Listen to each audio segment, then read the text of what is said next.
result haibase karmain phanggadagi result ama purakoi haibase action dagi lai result come from action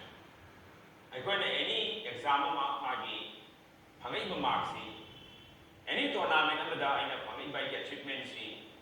nadragana any ai asam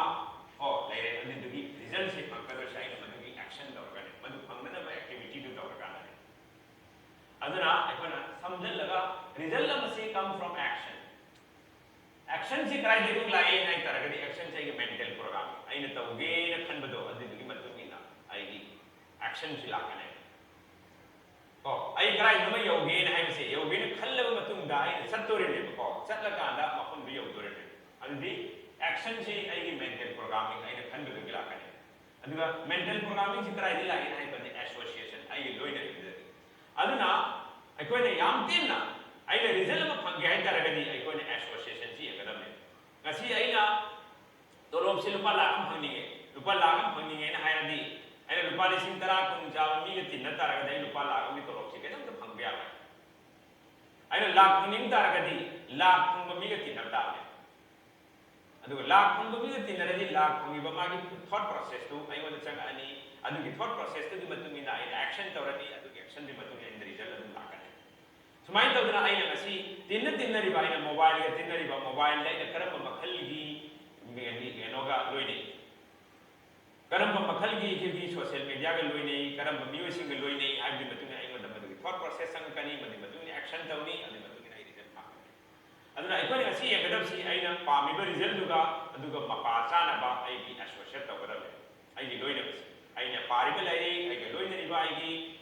gi devices sing mobile motion ai na yengiba ai gi video sing ai na pariba ai gi lyrics sing ai na tariba ai gi bayan sing lecture sing ai loine riba ai gi eno sing mi sing do gi laha ga loine riba ai gi loine riba lai ai ba mi ga loine riba ai ta ga loine riba adu ngausen ba mi ga loine riba ba mi ga loine riba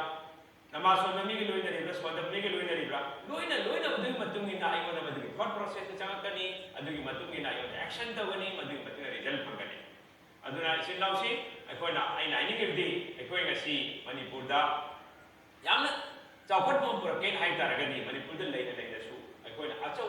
mi singi lecture sing taraga ai thought process se dauna ba musum miyam gi samaj ya mon marak sidagi ai hingana ba adu miyam ne ta kwa sami ne shahar ne ta chatu ba cha thami ne sin ta thakchen ba adu di ya aksang thonga moi ko aksang phangin hai taragadi adu gi miyam na tawlari dagi ai apa ba ko ta khangalaga mayam na sarkar ta thari ba adu gi chaklen ino mayam do adu gi thakna chana mayam sin dagi apa ba healthy ba ko ta thakta khallaga charaga ai aksang kadam ne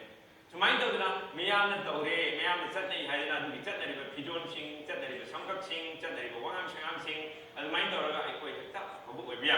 ai na phana bi damakta ai gi phanana ba ai gi lamcha chaja ai gi wangam sangan ai gi dide chakcha ko ai gi thaksi khasi ai gi adab bha si mayam sing se si ai collect tawba ba do ai na practice tawba ta adu gi matungina ai gi results phangkadam ne ko now si aduna ai koi wakan tawsi aduna adum ba ai mon da destructive oi ba ai mahan ba adum fataba sing dai koi thadoksi adu apa wakan khalaga chau wakan khalaga ai koi awan ba thak ai koi mai pa